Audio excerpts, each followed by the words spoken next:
Hey everyone, welcome back to the Valor Flight Crew Podcast. Today, we are diving into something that is at the core of every successful air medical mission, the relationship between the pilots and the medical crew. We had the chance to sit down with two very well-esteemed pilots, Gene Reynolds and Matt Johnson, for a really great conversation about communication, teamwork, and the behind-the-scenes dynamics that keep our crews safe and efficient. We'll talk about everything from pre-flight briefings and sterile cockpit rules to a fit-for-shift mindset and how staying sharp and engaged makes a difference for everyone on board. We'll also get into some of the challenges that pilots face, like managing equipment, weights, and weather conditions, and that balance between medical needs and aircraft limitations. So, whether you're on the flight line, in the back of the aircraft, or just curious about how all the pieces come together, this is a great topic for us to dissect. Let's dive in. We'd like to take a moment to thank our sponsors, Spectrum Aeromed, Axnis, Metro Aviation. Welcome to the Valor Flight Crew Podcast, brought to you by Vertical Helicasts and Vertical Valor Magazine. Produced in partnership with Echo, Every Coast Helicopter Operations. The Valor Flight Crew Podcast promotes the personnel and life-saving equipment behind helicopter air ambulance services. Join hosts Mike Fideli and Blake Schreider for in-depth interviews and expert insights from air medical personnel, pilots, communication specialists, and maintenance crews who play critical roles in airborne emergency response. Line 1 accepting. Copy, Line 1, gotcha, accepting. You're going to be talking to Red Feather 1 on LCEMS. And welcome to another episode of the Valor Flight Crew Podcast. I am your host, Blake Schreider, and we have my other co-host, Mike. How are you? I'm doing great today, Blake. How are you? Doing good. Well, I'm really excited for today's episode. We have two pretty well-esteemed pilots in our industry joining us today. So really wanted to bring on to get another perspective.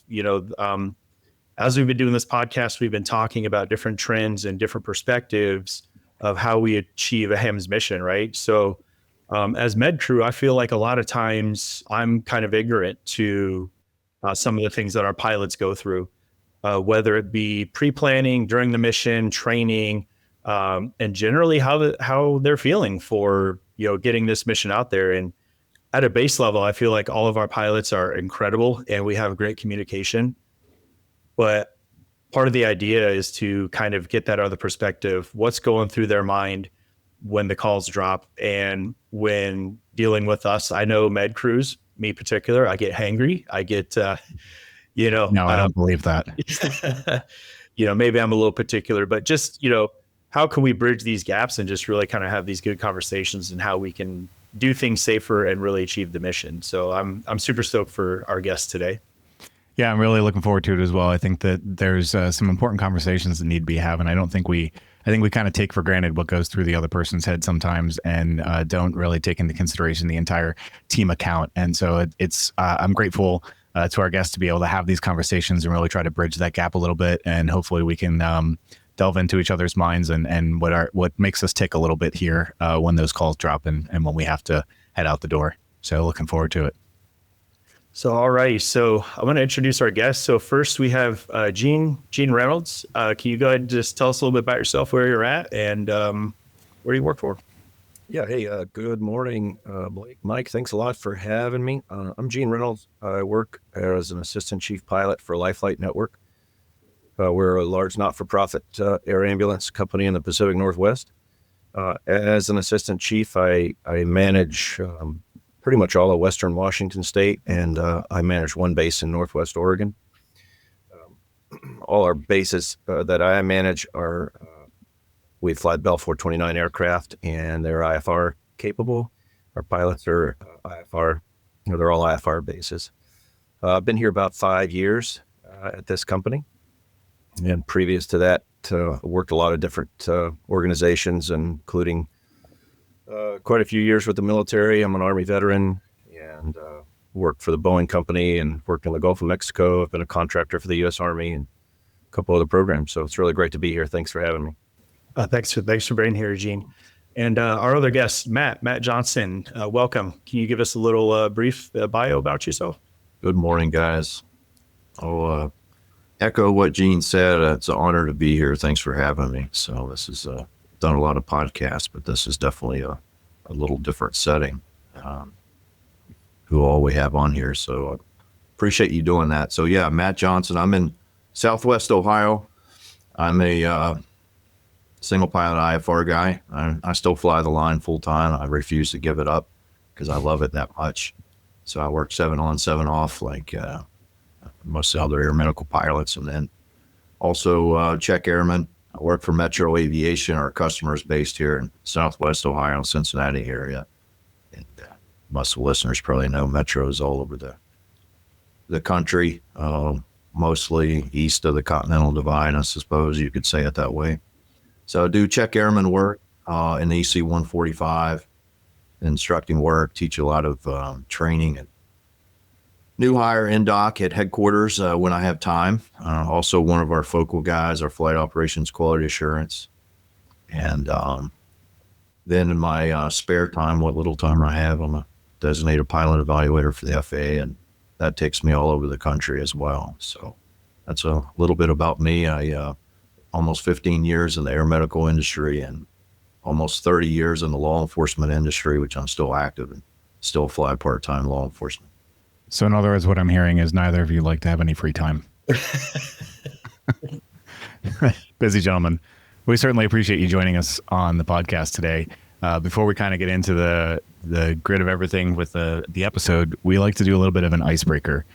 So if you guys don't mind, you can pull out your phones and pull up whatever platform you are listening to last as far as music goes. And no cheating. We want to know, what was the last song that you were listening to? Give us a little bit of an insight. I can kind of start it off a little bit while you guys are looking into that. So we just finished recording another podcast episode, and in that one got to talk a little bit about some of the EDM and Odessa. So no specific song, but I was playing the album while I was making myself some lunch and getting ready for this podcast. So Odessa was the last thing on my playlist there. Well, I guess you want me to go first? I can do that. Make it real short. I was on Spotify listening to the Barbie album, and the song was Journey to the Real World. So nice. I mean, you could probably infer that I have a 3-year-old. We just had a I didn't birthday get that party. at all, no. No, I have no kids. It's my favorite album. No. Yeah, hey, no judgment here. I mean, maybe a little bit of judgment, but it's okay. We had a birthday party for her yesterday, and I drove her home, and in the car, she was asking to listen to Barbie, so I just put it on, and that's one of her favorite albums. Yeah. Likely excuse, but we'll go with it. So we got real world girl dads on here. I love that. I'll be 7 in May. And, Awesome. yeah. Those are fun ages. Oh, yeah, for sure. Yeah, it looks like Luke Combs' Fast Car was the last thing that was playing on YouTube Music for me. Nice. I like that. I mean, I still don't have anything interesting. I had like no time between the last recording, so I'm still stuck on my classical drive home. De-stress from work yesterday was Adagio and G minor on my classical playlist. We'll forgive you for not having anything new, Blake. Trying not to have road rage on the way home. I thought he was going to say Eminem or something. That's okay. Usually it's like country. I think I shocked Mike like a few weeks ago, but usually it's country. 2 weeks in a row now that he hasn't had country, and I'm getting a little bit concerned. I might switch it up to Odessa. Well, so I'm, again, super excited. I think we've got a whole host of great topics to really cover today. So really our goal was to just get this overall look on how as medical crews we can affect and enhance each mission, and especially from a pilot's perspective. So for instance, I'll throw it out there and start off. So a lot of programs when you're on the dead leg, right? The med crew, typically you'll have a med crew member, somebody sitting up front. Like, what are some things from your guys' perspective? And Matt, I'll throw it to you first. What are things we can do better as med crews while we're riding up front? Well, I think a lot of it depends on the area that you're in. You know, we all know about sterile flight deck and when that's required and so forth. But even then, when we're established in cruise flight, and I'm curious to hear what my my partner here, Gene, has to say about it. But I think a lot of times there's a lot of non-essential conversation that maybe we could hold down. It's not quite enough to where we need to say sterile flight deck, but in my area, and I can't speak for his, we're in a very metropolitan type area where there's not a lot of downtime. The flights are really short. So, once we've got to a safe altitude and you've released them to talk and maybe come out of their belts or something like that, a lot of times there's, a conversation back and forth. And that's fun if it's a long distance flight and you're in going over, rural type terrain where you have that time to talk. But I think there's a time, and it's not that, the pilot gets to determine when you can talk. Well, we do for takeoff and landing, critical phases of safety to make it a safe flight. Sure. Right? But I think you can follow his or her lead that if he or she is talking, then maybe, just maybe, as long as they're well disciplined, let's hope that they are, that it's okay to have some of that conversation and some of that camaraderie and that team building that we do. In our setting here in this type of environment, there's just not a lot of time between the end of sterile of takeoff and landing. Our average flight around here, and I want to hear what Gene has to say, maybe 0.6. So a little more than a half an hour, and our average IFR flight might be 0.8 if we're lucky, a 1.0, right? A full hour. So there's not a lot of non-sterile time. And then if you are going to communicate, and that is, preemptively led by the pilot, I like when he or she leads with making it productive. We do something with our crews, or at least I do, and I think a lot of the pilots do. We don't let them manipulate the controls, of course, because of federal aviation regulations. But Right. We will teach them things about the autopilots and the event of a pilot incapacitation and things like that. So if you have that rapport with your pilot, talk about it before you get in the air, but find out if he or she is a teacher by heart. See if they will, make use of that time and teach some things about the autopilot in the event of a pilot incapacitation. Look down and see what modes are engaged. Teach them about autopilot modes and things of that nature. No, I drifted off a little bit from your question there, but I think if you are going to talk, make it something productive and maybe not just griping about the latest football score, right?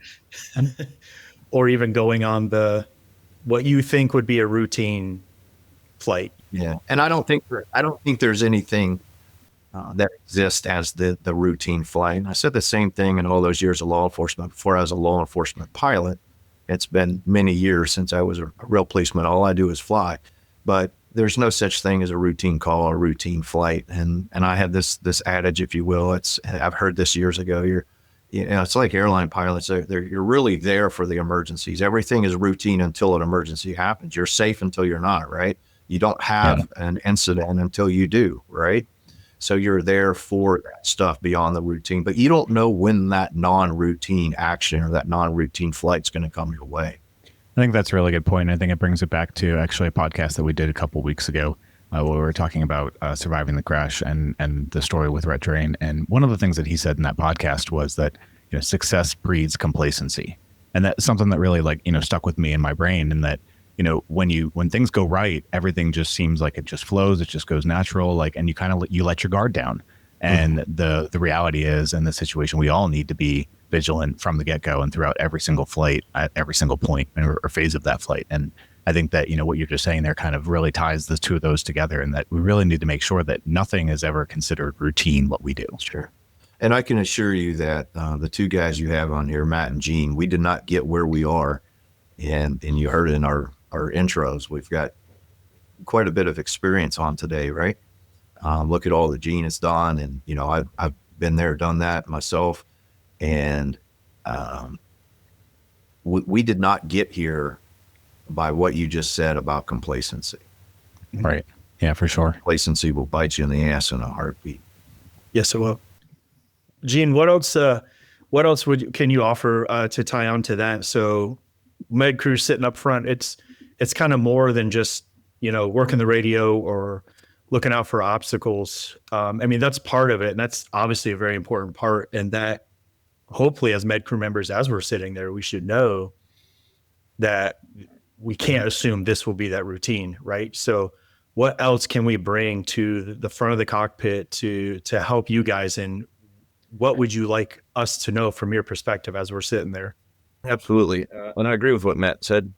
That's all great. I think it's important that the med crew in general is just engaged and present in what's going on, sitting up front or in the back. It doesn't really matter the position. Both med crew members are part of the flight crew, and they're a critical part of the flight crew.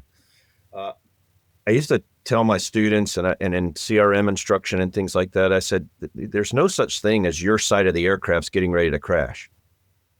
And Right. and so it's not like, hey, I'm looking out for myself. You're really looking out for everybody. Right. And, the daytime VFR flights, when you're just fresh and it's 10 o'clock in the morning, you've just had crew change, everyone's been fed and had coffee and they're in great moods, and you get an easy or relatively easy flight that would look like that on the surface, and it's daytime VFR, half an hour to the hospital and back, routine kind of milk run, if you want to call it that. Those are right, can lull you into a sense of, man, this is a piece of cake. But it's the 3 o'clock in the morning flights where it's either your third transport for the pilot, maybe they're on their 7th shift or something like that. Fatigue's starting to set in. You've got a frustrating patient. Med crew's in a bad mood.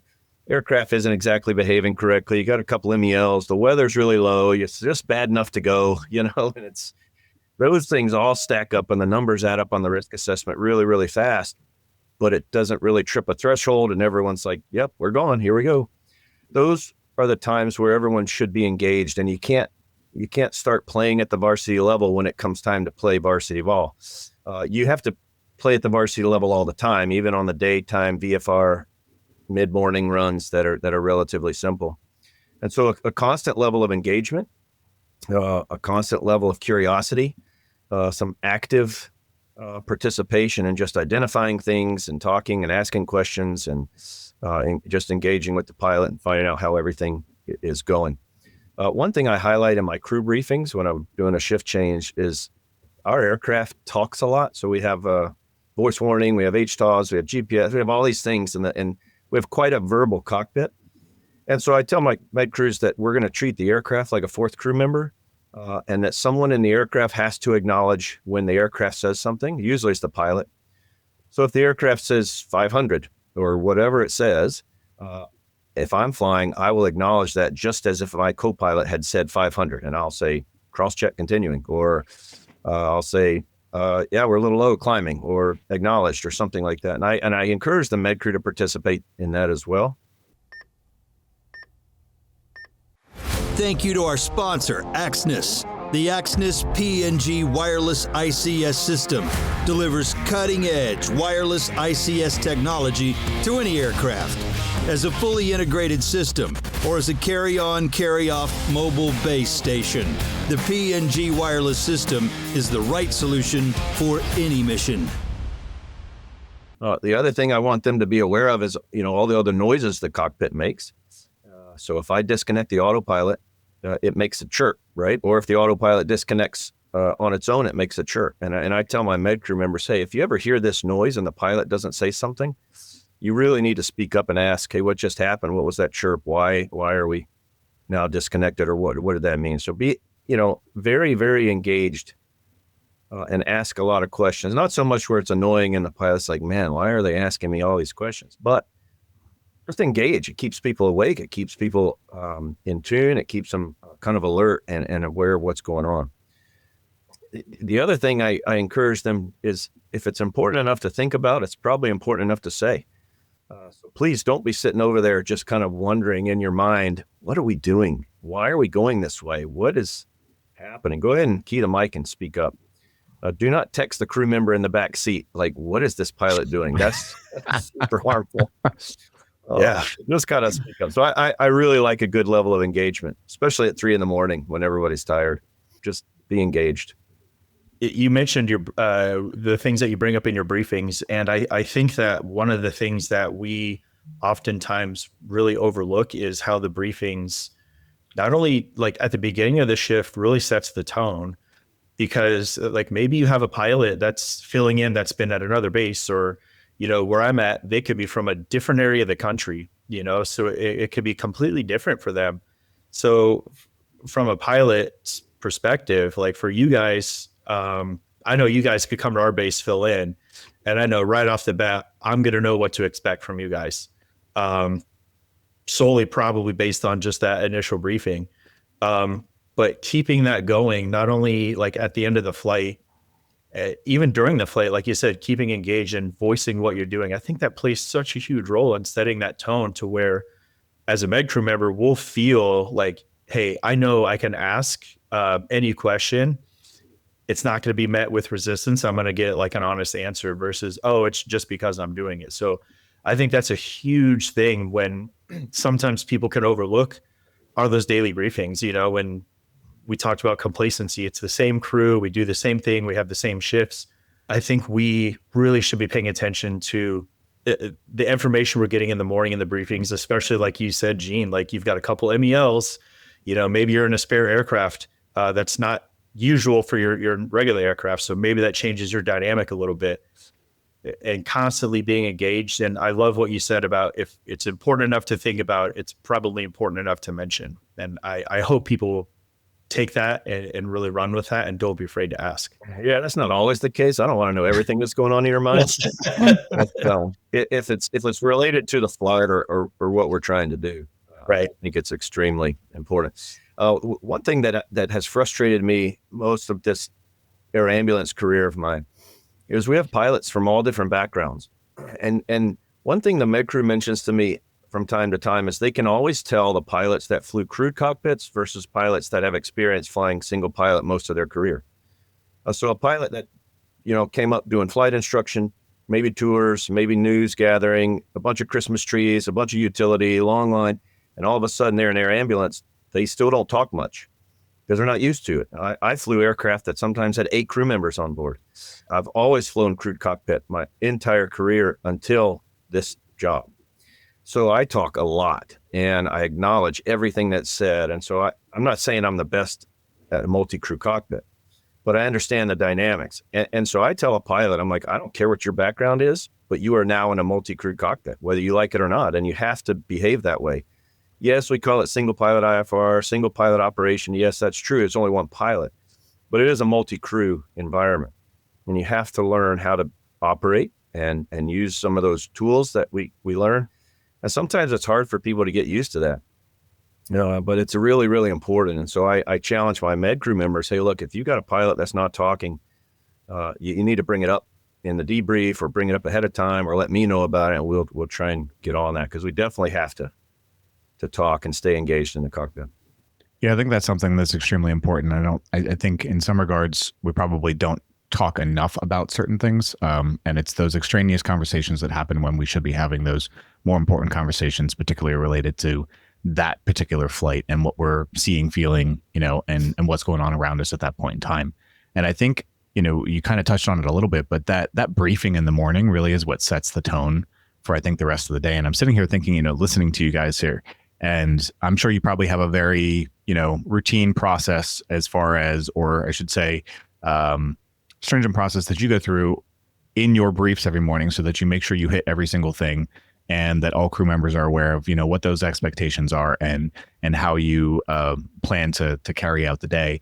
And I think back to, you know, some of the pilots that I'm flying with currently, and like the one I can almost verbatim, you know, hear in my head and probably repeat at this point exactly what's coming out of his mouth after we do our normal, you know, group brief with each of our bases. We do an individual brief, and I can almost verbatim, you know, say out exactly what his words are going to be as far as his process for if there's any kind of emergency procedure, what he's going to go through, any of those things. And I found myself, you know, a couple months ago, I had to catch myself because I'm like, oh God, I got to listen to this again. Here we go. Like I've flown with this guy like 50,000 times. Like, you know, I know this process by now, but I respect him for going through it. And it was more of a check of myself to make sure that like, no, this is something that we need to be aware of and discuss every single time. And these are conversations that we need to have every single time. I don't care that we've been through it 100 times before in the past 3 months. You know, we still need to have these conversations because they're that important. And because we don't want that complacency to get the best of us. And we need to make sure that we're aware in every time we leave the door. So I'm glad that you guys kind of brought some of that stuff up. And I think that kind of, you know, leads us into the CRM portion of talking through the whole crew dynamics. I think it's also important where you do the brief. Where do you guys do the brief? What physical location? Nurse's office, med crew office? Yeah, it's usually a common area. Yeah. For us anyway. Yeah. Ours is in the pilot office. I changed that a couple years ago. We used to do this very monotonous, as Mike was talking about, brief. I can still hear a couple of our guys and the mantra that they would spit out. You'd look around while we did this phone brief, which I'm very against phone briefs. I understand that programs need to get together and talk about logistics and medical equipment and so forth, but an actual crew resource and an air medical resource management briefing where you're talking about the day, the weather, MELs, those things that Gene mentioned of how, what we anticipate for the day. We mandated that. The squeaky wheel got some grease finally from me. And we do our briefings at or in the aircraft. We have a daily topic that we go over. There's a medical crew topic. It changes daily. And it rotates on a quarterly basis where it may be grab the mannequin and intubate the mannequin in the back of the helicopter or on the ground or whatever. And then there's an aviation topic. Most recently, the other day, it was Mayday calls. So you spend a couple, 30, 40 seconds, a minute, 2 minutes. Sometimes it turns into 10 or 15 minutes, depending on the questions and how engaged you are. But we don't go track down the med crew or anything. You're going to meet the pilot at the aircraft, and we're going to have a discussion at the aircraft, and we're going to let you see parts and pieces and touch things, make sure you truly understand where those emergency shutoff switches are. We switched to that our program a couple years ago. I may be a little biased here, but I think it works a lot better. We fly with residents here, resident physicians. I think they're probably one of maybe 6 programs in the country that fly with physicians. And admittedly, I have socks older than some of these physicians. So they've been in school their entire lives, right? So they're very academic based. So we kind of get a little hands on, and that gives us a chance to work with them. And they do a lot of different rotations. It may be 2 or 3 months before I see a doc that maybe, I may have flown yesterday with a doc, and it may be 2 or 3 weeks because they were on a plastics and OB or a trauma rotation or whatever the case may be. So I feel that it's good. It has to be worthwhile. That's why I've always been against the phone briefs for that reason. I think that is such a great concept, and I may take a play out of your book and throw that out there to our base. And just because it, like you said, it brings up if you're sitting in the office and we say, okay, hey, today's aviation topic is emergency shutdown, right? We're sitting in the chair, pilot's in his chair, right? So we're sitting there and we'll talk about it, and you kind of visualize it in your head, but like, there's something to be said about when you're physically in front of the aircraft and you're looking at it. Then you're in the aircraft, and we go through the motions. Obviously, they're not, on the Airbus product. I can't speak for the Bell, other than I really like them. I'm envious. I love that 429 Gene. But my point is, we're not actually pushing buttons and fuel shutoffs or anything, but we're pointing to them. They're sitting in the seat.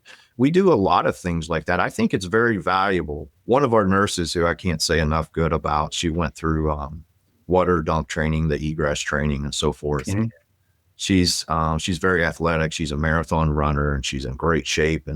And she's a real go-getter. She comes from a firefighter, paramedic field background, I think similar to you, Blake, and maybe even you, Mike. But she did something one day where she put some Velcro on one of the handles in the back so that a crew member in the back could get an orientation of were they on their side, were they upside down, were they upright, or whatever.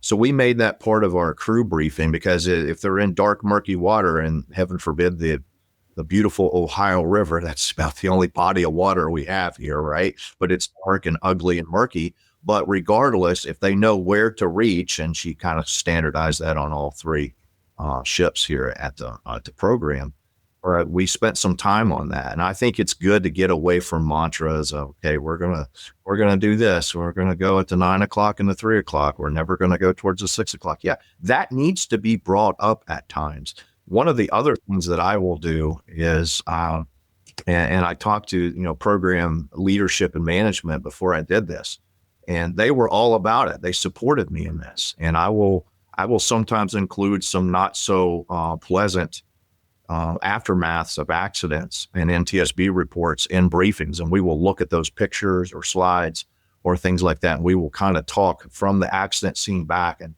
how things happen, whether it was a mechanical failure or whether there was a crew communication breakdown or whatever it was. But I think the key is it has to be engaging. And look, I'm the first to admit, sometimes, our shift starts at 0600.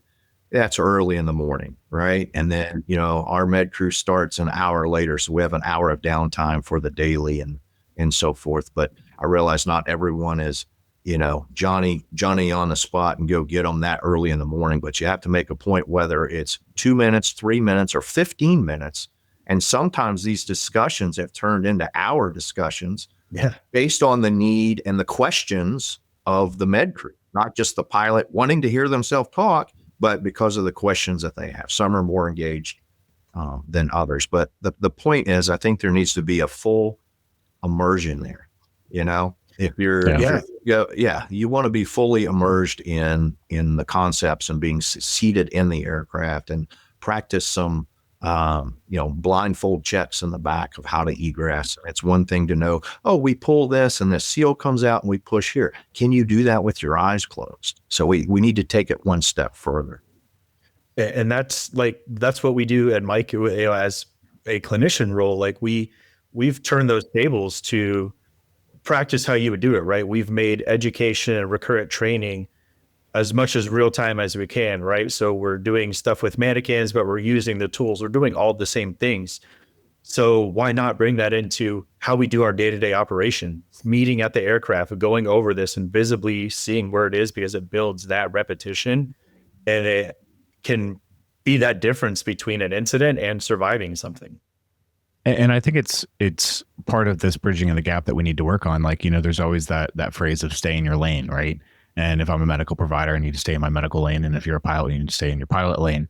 And the reality is that everyone's lane is the safety of that flight and being aware of all the things that go along with it. And so breaking down some of those barriers and saying that, like, no, this is my lane. And these are things that I do need to be aware of. I personally love sitting up front in the aircraft and being able to see the process that the pilot is going through. And I learn something each and every time, or refresh my memory on what the process is for each, for whether it be an emergency procedure or what kind of process the pilot's going through, or listening to what he's doing, going through the IFR process. It fascinates me to be able to sit up there and to, it's not just all the pretty lights and buttons that you guys are pushing. Like, there's a lot more to it, and to be an active and engaged part of that process, I think really adds a lot of safety to the flight, as well as a lot of value to the crew. I guess that kind of brings us into some of the crew resource stuff and talking about sitting up front. I've worked for 2 different programs, and the responsibilities of the person who's sitting up and accompanying the pilot has been, vastly different in both of those programs, as far as some of the things that we were expected or able to do from one versus the other. In the current program that I'm at, we have, we call it our FDO program, or Flight Deck Observer program. And that is something that, you're not allowed to sit up front in the aircraft until you've completed this program and gone through a checkoff with one of the pilots, because there are specific responsibilities that they would like to be able to better assist and decrease their workload while they're in the front. So there's a standardized process to go through. And I'm curious, from your perspective, what can we as med crew members be doing up front? Because there's obviously some limitations with the FAA guidelines that are out there. What is it that we can best do to help facilitate the safety of flight and being present when we're in the front seat? Thank you to our sponsor, Spectrum AeroMed. Spectrum AeroMed is your trusted partner in air medical solutions. Experience safety and innovation with their customized interiors, designed for both rotor and fixed-wing aircraft. Elevate your patient care with Spectrum AeroMed. For more information, visit spectrum-aeromed.com.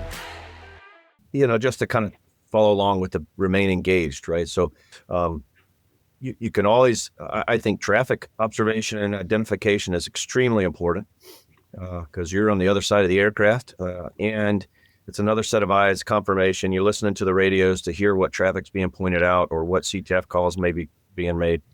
I would say the industry has had some close calls where traffic identification has been identified as key to the close call or even to the accident, unfortunately. Sure. We just recently watched the safety video that Air Methods and Metro put on together for the near miss in Philadelphia, and that's really hits home to appropriate traffic identification. The accident in Washington, D.C. a few weeks ago, same thing, right? That it could be a finding of that investigation is that traffic was maybe misidentified. We'll see.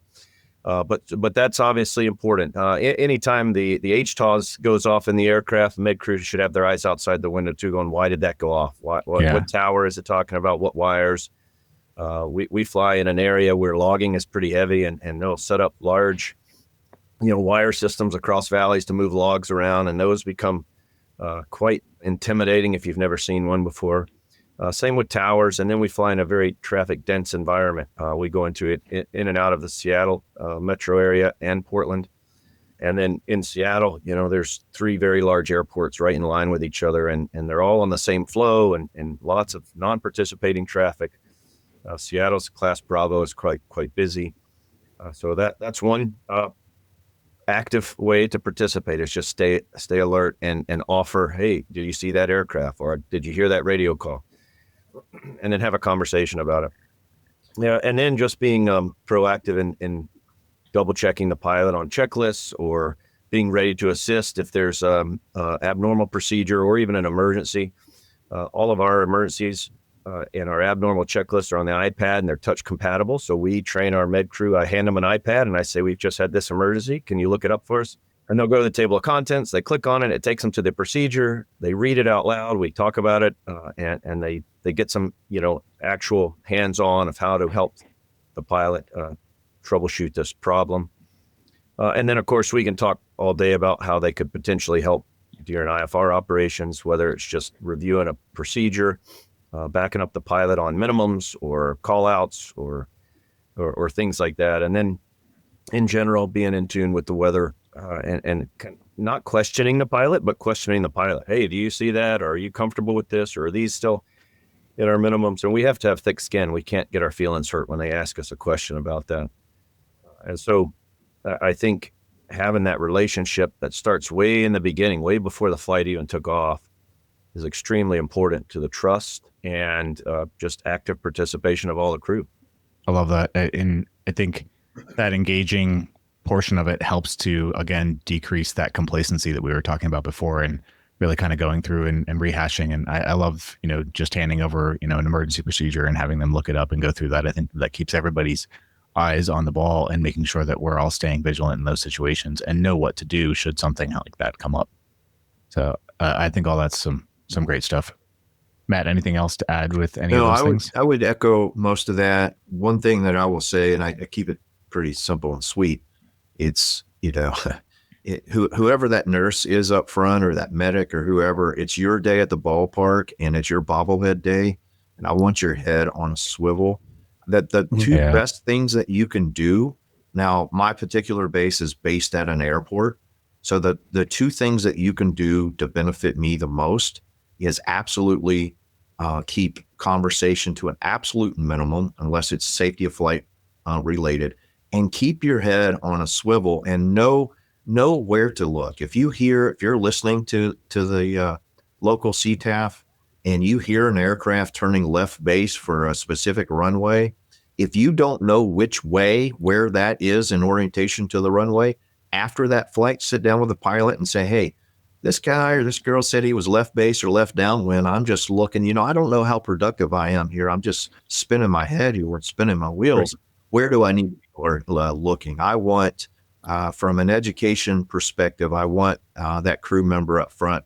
I want them to know the basic legs of a traffic pattern. So when we're back en route to base and they hear somebody call, hey, I'm 5 miles in from the north and I'm going to enter this downwind, I want them to kind of paint that picture almost like a pilot would, to kind of get an idea where they are. Because as Gene pointed out earlier, 2 sets of eyes are better than one, or in this case, generally 3 sets of eyes are going to be better than one. And I think that's a really good point that you brought up with the whole, just general airport directions and being able to not only look out for traffic, but know what your own pattern is going to be like. And that was something that was recently an adjustment for us, having relatively recently moved one of our bases to a now towered airport. And instead of just making calls that we're doing X, Y, or Z, or that there's random people that are making calls that they're doing X, Y, or Z as far as, left base or downwind or what have you. we're now getting that direction from the tower at airport. And so to have a little bit busier airspace that you're working in, that recognition and understanding of where those other aircraft are at really tend to make that exponentially more important, because now you have, not just, the weekend warrior out there that's flying around. You now have regular traffic that's coming in and out. And so being able to have that at the forefront of your brain and know what directions they're talking about and understand your relationship to that, I think is super important. And I think the other aspect that Gene, you had kind of mentioned as well about, paying attention to those radio callouts and listening to ATC. Nothing drives me more crazy than getting in the back of the aircraft and seeing COM 1, COM 2 flip down. Drives me up a wall, because even if I'm in the middle of patient care, I think it's still important that I need to have that situational awareness around me. Yeah, it can be a challenge. And I definitely agree. Like if they just by default turn them off, I don't want to listen to that. That's one thing. But I know that it can be very complicated back there sometimes, yeah, especially if you're on the phone or the radio with the medical director or something, that you do need to remove some distractions that help you focus on your job. And we completely get that. But it highlights a need for communication. So if the crew members in the back are going to turn their pin switches down, tell me. Say, hey, I'm turning off COM 1 and COM 2 because I have to make a phone call to the medical director or to the ER or whatever. That's fine. And then when you're back up, say, hey, I'm done with the phone call, or I'm done with the SATCOM call or whatever. I'm turning my switches back on. So that's really important. Same thing. If you're, we use the call out, hey, left seat's inside or right seat's inside for a moment. And that means you brought your eyes inside the aircraft to focus on a task, whether you're checking a checklist or whatever you're doing. And then you announce when you're back outside. And that gives the other crew members an opportunity to kind of perk up and say, well, let me stop what I'm doing and pay a little more attention to why, we've lost that set of eyes that's come inside for a minute. And I try and do that too. And then I'll announce when I'm back outside. So I think that really highlights the need for communication. There's always a time and a place for everything we do in the aircraft. Nobody's out there just cowboying it up. And so if we're going to come off of a standard or come off of a norm, then we just communicate it. Hey, this is what I'm doing. And then when it's finished, you get back to where you're supposed to be and you announce that. And I think that helps with everybody's situational awareness. Matt, kind of in the beginning, you were talking about sterile cockpit rules and, making sure that conversation is necessary and at the appropriate times. For instance, our base, our airport is a class Delta, and just a few miles to our east is the international airport, and it's a class Charlie. And right on the edge where those rings meet, there's our trauma center, which is on the edge of it. And also at our airport is a ton of flight training schools. We have 3 of them, I believe, at our airport. So when we talk about adhering to sterile cockpit, like, do you find a value? And I think the obvious answer is yes, but so we know when we take off, our times are going to be limited. If we're going to pick up a patient to go to pick up from that trauma center to go to another facility, we've oftentimes just had that few moments even before we leave to say, hey, listen, it's a Saturday. There's a ton of flight training going on. As soon as we lift, we're going to be landing in 2 minutes. We're not going to have time. Let's brief what we have to right now. This is the patient. So once we've accepted and we kind of know the condition, if we know it's kind of going to be a complicated patient, I know for us, we'll try to get that to you guys and say, hey, listen, when we get there, obviously this is going to be a shutdown. It may take us this time frame. The added value to that, I think, and if you could expand on that to pregame that and preface that before you leave the ground, so that way you can adhere to that sterile cockpit, because it's super important that we all have to have our eyes out, especially just given that scenario with student training, pilot, all this happening. You've really got to know, it's so important, like you said, to know what is going to be this person that's on a left downwind that's going to be turning base. Great explanation. And I'm in very similar circumstances here where we operate in Cincinnati. We're within the Class B, and there's some Class C's and Class D's and so forth. And we have just one example to piggyback or complement what you said, Blaze. We have a hospital literally a half a mile on the other side. It's basically in the downwind, and we fly. It's a little local community ER, and a lot of a lot of folks come in with chest pain and they go through their STEMI protocol and all that, and they fly them if they meet the need. And it's one of those deals where we do our pregame. It's like, hey, especially if it's a new flight position that don't know that, when we say a short flight, we literally mean up and down, right? So there is going to be no release from sterile flight deck time. We're going to remain sterile the entire time. So try to figure out what you need to know before we leave the ground. And if that means we take an extra 60 seconds or 90 seconds for you to figure out what pumps you're going to need or this, that, or the other, figure that out, because we're going to need a shield of armor around us from the time we take off until the time we land in terms of all 3 crew members' eyeballs. I mean, medevac status is one thing. It sounds good when we leave and when we communicate that to ATC, but I think we all know, like, yeah, we'd like to think we get the priority, but sometimes it doesn't happen. You get a jet on final, like, sorry, like it just doesn't happen. And I would like to know, like, as med crew from the pilot, like, hey, listen, guys, it's a super busy day. We already had one flight earlier. We've heard all the ATC comms that were happening. Like you said, we've got to be sterile this time from point A to point B. We've got 2 minutes of flight time or less. Like, don't say anything. Adhere to sterile cockpit unless it's an emergency, and keep your eyes out. And I just want to hear that from the pilots, so that way we're all on the same page. So when we lift, we know, like you said, that shield of armor, it's got to be around, because there's so many things happening around us. And I think it's difficult because, look, there's a lot of different disciplines involved here. And I think it was Mike that said it best. If we got to stay in our lane, but universally, collectively, our lane is safety. What matters is at the end of the day, everyone goes home. And we fly a lot of traumas here, and we fly physicians. I can't tell you the ranking that the hospital is, but I mean, these docs come from all over the country and all over the world sometimes to be a flight physician here, and spend their 4 years in residency here. So they're really excited, and, you're constantly rehashing rules and procedures and so forth. And being physicians and maybe not having that field experience like a Blake and a Mike has had, they want to know, oh, what are we going into? What's this? What's that? I've often told them, hey, you're in emergency medicine for a reason. You don't always know what the heck's going to walk through the emergency room door. So you're just going to have to be alert. So true. In a jokingly manner, of course. Sure, right. And that's one way to get that point across. But yeah, you highlight something very valuable. Find out as much as you can before you take off. You're not always going to know what you're going into. Gene and I go on these so-called routine flights, right? And we just don't know what, which routine flight's going to have a routine chip light that doesn't burn off. And then next thing you know, we're going to shut an engine down or whatever the case may be. And I think this just highlights so much the constant and persistent training we have to have on CRM. And Gene, like you said, we've got to have thick skin.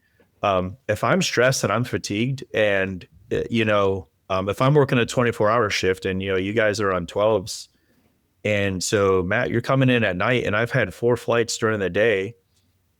We get a 1 a.m. flight, and if I'm out there bitching and just being grumpy, like, that never happens with you guys. No, never. We are always pleasant and happy to be. Not reckless, but never tired and grumpy. No, but like when you see that we're stressed, like it's a given that you'd be like, hey, do we need to not go, or do we need to take a moment? Like, can we take that pause? And I think it also goes both ways for us to ask you guys the same thing. And we should all have that thick skin, and nobody's calling somebody out to call them out, but it's just to say, hey, this is part of CRM, to be like, if we don't go, that's okay. We should be okay to say, hey, man, Matt, dude, listen, thank you for telling me that. Look, my head wasn't in the game. I was complaining. That just leads to that inattentiveness, especially if I'm sitting up front, anything like that. We've got to be able to all put our ego aside and know that, like Gene, you said that the aircraft doesn't impact or crash on one side. It's not that side or the other. It's the whole thing. And we've got to be able to recognize the fatigue, the early signs of stress, call those timeouts, stop it. I would rather have to explain why we didn't go, and I'll take the hit. Be like, yeah, I wasn't in it. I wasn't going to be up to that level. And that should be adopted by all forms, management, flight line, everybody. Be like, we couldn't say 100%. Everyone's head was in the game, so we didn't go. Yeah. And that's okay. Thank you to our sponsor, Metro Aviation. Metro Aviation, the world's largest family-owned aeromedical operator, offers comprehensive aircraft services with 140 plus aircraft in over 25 states. The Completion Center installs medical and law enforcement kits and avionics, serving diverse aviation needs including offshore, utility, VIP, and corporate sectors. And kudos to you. It's that is so powerful, and it has to be backed by leadership. Safety can't be a facade. Yeah, for sure. It really can't. If you say you're going to be backed, then you have to be backed. And that's one of the things, that the company that I get a check from, that I am so thankful and so blessed of how they respond to us if we have a situation like that from the company side of things. And you do. And I think Gene will appreciate this coming, on the aviation side. And there's no reason you guys can't use acronyms as well, but we're acronym heavy. And I know everyone has an opinion on acronyms and whether they're useful or not. But when we switch from a phone brief to an actual at or in the aircraft, we sat down and we came up, and I worked on this for months. I mean, I don't have a lot of hair left. I mean, I pulled my hair out. I wanted to come up with something that people would appreciate, an acronym that we would do every shift. And what I came up with was something called Fit for Shift. And the shift is the acronym, and the S is the safety items. Those are the things that Gene and I are going to talk about. Like Gene mentioned, MELs. Hey guys, this is MEL. This is how this is going to affect us. Obviously, we go over weather, NOTAMs, TFRs, anything like that may be going on. And then the H stands for honesty check. And if you think about it, both of you have already brought this up, but when I did the H for honesty check are all disciplines competent and ready? Do you have a new stretcher system? Is there new equipment? Do you know where that is? Does the pilot know where that is if the nurse gets on the radio and says, hey, number 2 pilot, I need this Sapphire pump or this piece of equipment, and it's been 6 months since they replaced it and I didn't know. We want to know where that is. So that's what we call the honesty check. And then, and I think Blake will appreciate this, the integrity check. All right, based off the story that he just told us, we must all maintain the discipline to speak up, be assertive, yet professional. And then the F is fit for duty. Are we mentally and physically ready for the shift? Is it 3 a.m. after 5 transfers? We average anywhere from 2 to 4. Sometimes we have the 5 per shift. That may not sound like a lot, but there's a lot going on. There's a lot of mechanics. There's a lot of mental fatigue that can happen through that. And then finally, the T stands for something else that Blake just mentioned. That's team concept. It's, 3 to 3. It's very generic and cliche, but 3 to go, 1 to say no. And it may not just be about weather. It may be, hey, you know what? You called me out. My head's not in the game. And I love that we have switched to this. Is it perfect? No. Could it be better? Of course, we always got to push ourselves. But I've got one particular nurse that's twice since we implemented this came to me and said, you know what? I'm on my 3rd night shift in a row. And I'll be honest with you. I'm fatigued. If we get anything from this point on, we're going to have to, or we're going to just do a safety stand down. And I applaud that gentleman. Because at 3 a.m. going into a tight LZ, he's my other set of goggles. I'm relying on him. I love that concept, fit for shift. I'm curious if that is part of, risk assessments, just to kind of like tailor that into this portion of it. I feel like when I started in the industry, that risk assessments were primarily a pilot thing, and they were done on the pilot side, and it really wasn't taking into account a whole lot of what's going on with the medical crew and their readiness for flight. Are you seeing a transition with those risk assessments to now include each member of that crew? And is that part of your fit for shift, or is that something that's entirely different that you guys are taking into account? No, it's not necessarily part of the acronym, if you will, but it is an overall, and that's where I will applaud the leadership at the customer here that I fly for, the program. They started doing their own risk assessment, and we will share the information because it's not often, or I'm sorry, it's not infrequent, if you will, that I'll see that maybe they're red. And they can go in, and it's very dynamic. It's not just static, like, okay, we're green at the beginning of the shift. Well, now it's 4 a.m. You haven't had a chance to have a meal. You're not hydrated. It's negative 15 degrees outside, and we're on our 4th transport, and it's 3 a.m. Well, you're not going to be that green or yellow status. It has to be adaptable. It has to be a living document, a living process, if you will. So it's nice to be able to see. And we incorporated that. We built a really neat little system here where everyone can see that. It's kind of a crew communication concept where we can put like internal NOTAMs on there and so forth. Everything from hey, this needs picked up at this base because this vent is broken or whatever, or hey, put a notification on there about a bad windsock, so that then dispatch will see that, and who's responsible for that will then get that windsock replaced. So we kind of tie and dovetail that into our fit for shift. Our risk assessment shows up, or I'm sorry, the med crew risk assessment shows up there on that crew lineup card. So we get to see that. So if I see yellow or I see red or unusual stress or something, that's going to be where I do the I part of fit for shift, the integrity check. And I go to that nurse and say, hey, you see some unusual stresses or this, or, what can we do to make sure we go home safely at the end of the shift? That's such an awesome concept that you guys have brought forward. And I hope that other people will take note of that and do some of those things to bring that to your base. If we've got to be accountable, not only to ourselves, but each other, because if we just can't have these conversations, and understand it's not from a position of anything other than we want to get home safe and do the job. We want to be there for our patients, but we don't do the patients any good if we don't get there. That's right. So I think that's super important that we have these conversations. So I'm going to tail this into, you talked about equipment.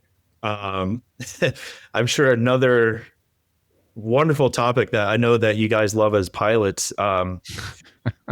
Medicine is changing constantly, and we, the podcast we just did, we talked about ECMO and all these things. So like as the limits of airframes, right? So I mean, you guys are both in. So Matt, you're in a 145, Gene, you're in 429, pretty comparable to each other. But depending on where you work, as med crew, we're bougie, right? We come with a lot of stuff. We have all these cool things, but baggage. Yeah, we've got baggage in more ways than one. But how much more stuff can we get, right? So how can we tail that into, right? Like for you guys as pilots, like what can we do to say, hey guys, we're looking at this new piece of equipment, right? Like what can we do to make your lives easier and your jobs easier for when we start cramming stuff into every pocket, every unused space, belting, strapping things on top of each other? Like, how can we communicate that to you better? Or how can we make your job easier as a pilot to say, look at all this stuff. How can we be more efficient, or how can we get this to you so that way you guys have the best input and say, hey, this is what works best for this aircraft and this mission set? I appreciate this topic quite a bit. And there's a couple of key things that I'd like to highlight. The first requirement is that you're accurate, is that you tell us what you have and how much it weighs. Mm-hmm. This is an industry problem. And we don't dictate the equipment. We don't, we don't get frustrated if Hamilton makes a new vent that's 2 pounds heavier than the old one. Like that, it is what it is. This is the industry. Everyone wants more weight. Everyone wants more capability in the aircraft.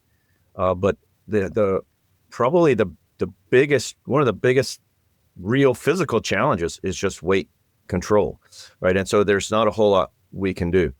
From an industry standpoint, or from the pilots, you just got to be accurate, right? The company has to be accurate. We have to have a standard payload. We have to do audits on a regular basis, whether it's once a year or biannually, whatever. We have to literally hang every piece of equipment from a luggage scale, write that down and say, the Hamilton vent weighs this. If it's on board, this is what you have. And we have some pretty extensive spreadsheets for our weight and balance items. And then the same thing, we have to be, everyone's got to be accurate about their own flight weight, leave that lucky anvil at home. Don't bring your, favorite bucket of mercury on board. That kind of stuff, right? I've got a pocket full of batteries and, Z-bars, like those add up. And I think the accuracy is what it is, right? And so the pilot then adjusts fuel load, and then becomes the limitation. Fuel is really the only thing we can change. And we have lists of equipment that we can't exactly leave behind. There's some arcane rules in like Washington State, for example. I think every ALS rig in Washington State has to carry a KED, right? When was the last time you used a KED? Yeah. Well, we have to have one on the helicopter. It's a state law. All right. So there's things that I think from an industry, bigger perspective, they could probably improve in some ways. Sure. But we can't control that, right? So we manage the weight through the fuel, and then we provide a solution. We solve the puzzle and say, I can only carry this much fuel today. And here's how far it can take the aircraft. I can either do it or I can, or if I can do it, here's the limitations. I'm going to have to stop and get more gas with the patient or without the patient, Right. en route to the sending, en route to the receiving, and all those the pilot just lays all that out. The company decides whether to execute the transport or not, or continue with the transport. But from you have to have an organization where the culture is that communication is not siloed and everybody works together. So you need to have an aircraft interiors team that works with the aviation team. And if aircraft interiors and clinical department says, we're going to show up with this new piece of med equipment, well, you'd probably need to tell someone. I've been working on our special teams kind of SOP for a while, and that becomes quite complicated because isolants weigh a lot, balloon pumps weigh a lot, Impella weighs a lot, especially when the patient shows up with 12 drips and an Impella. Oh, and the patient weighs 348 pounds. Right. So, you're really those are really special and can be quite complicated from a weight and balance standpoint. A balloon pump can weigh upwards of 120 pounds just for the device, right? And fortunately, these big cabin aircraft, like the 145 and the 429, we have a big ambulance. It's a pretty big cabin. So we can fit those pieces of equipment, ECMO. And so when you reach out to your special teams, they may not be organic to your organization. They might belong to the hospital. And they have to have buying, like you got to get them on board as well and say, look, we really need to know what equipment you're bringing. How much does it weigh? Your crew member weights. We need a roster of who could be on this team. And we have to be able to get that to the people doing the math. Weight and balance is easy. It's just math. Times arm equals moment. And so it's one of the easiest things to decline for. Nope, too heavy. Can't do it. Right. Well, there's no magic there. There's no latitude. Like, I'm just a little bit over gross weight. We're okay. Like the FAA don't care. Manufacturer doesn't care. So weight and balance is easy. And so the more accurate we can be with all the numbers ahead of time, that's the biggest, I think, effort has to be made there. I think that's a constant battle that I know that we run into at my program, even with larger aircraft, flying 365s and 155s. It's, just because there's space doesn't mean that you can, shove something in there. You need to be able to be realistic about it. And there is only so much that aircraft can take weight and balance wise. And that's just the breaks of the game. But being a hospital system. One of the limitations for the 429, I won't get into all the politics behind it, but it's limited to 7,000 pounds. And so that kind of hit the customers hard when they finally fielded that aircraft. Everyone was expecting to get a 7,500 pound aircraft, and we got a 7,000 pound aircraft. So we really, really pay a lot of attention to weight and balance. And the military organization I came from, we measured fuel and weight in minutes. We planned fuel to the minute. I knew that I burned about 45 pounds a minute. And so one turn and holding was equivalent to like one soldier. And when you start doing an exchange that way, when you start changing the currency and fuel and time, our 429s, for example, had bear paws on the back of the skids. We don't really land in the tundra or the snow. And the bear paws weighed 28 pounds, so we removed them. I said, that's 3 minutes of fuel in a 429. And someone said, 3 minutes? I said, yeah, that can make a difference in my calculations and whether I can accept the flight or not. And so I think it's really is important that, one, we understand, like you said, Mike, how complicated it can be. But we also have to be prepared to do the varsity level work. Like, we have to understand the math and what it can and can't do for us. And that, yes, 9 pounds is 1 more minute of fuel in a 429. And as long as we understand how that trade-off works, I'm just the cashier. I'm not the one buying it. That's a challenge, though, because I think, most of us are in this industry because we like to think of it as a service. We're providing a service to the patient. But the reality is at the end of the day that there is a very large business component to it. And so there's always the pressures coming from the business side of things to, have, better operating aircraft, to have smaller aircraft that cost less, that aren't as expensive to maintain, but you offset that with the capabilities that you may have with those particular aircraft. And then you have the medical side of the house saying, well, we need this piece of equipment. We need this piece of equipment. We need to have a Lucas device. And we need to be able to do ECMO. We need to, when you factor in all of the needs, you may as well just get a Chinook at that point, right? It's just, there's no way that's possible to really do all of the things that we want to do. But you need to find that happy medium, and it's got to take that buy-in from all parties, whether you're, a vendored program or whether you're a hospital-based program or somewhere in between. You have to have that buy-in of all parties present to be able to understand what your overall or your overarching mission is going to be and how you can support that. So, Matt, I have a question. Have you ever been approached by a clinical aspect or someone to say, hey, we're going to put Lucases on this aircraft. Matt, what do you think? Has anyone ever asked you that? Thanks for joining us for this episode of the Valor Flight Crew Podcast. Don't forget to like and subscribe to hear more stories that promote the personnel and equipment behind the missions in public safety aviation. Lastly, stand by for a message from our sponsors. Thank you to our sponsor, Metro Aviation. Metro Aviation, the world's largest family-owned aeromedical operator, offers comprehensive aircraft services with 140 plus aircraft in over 25 states.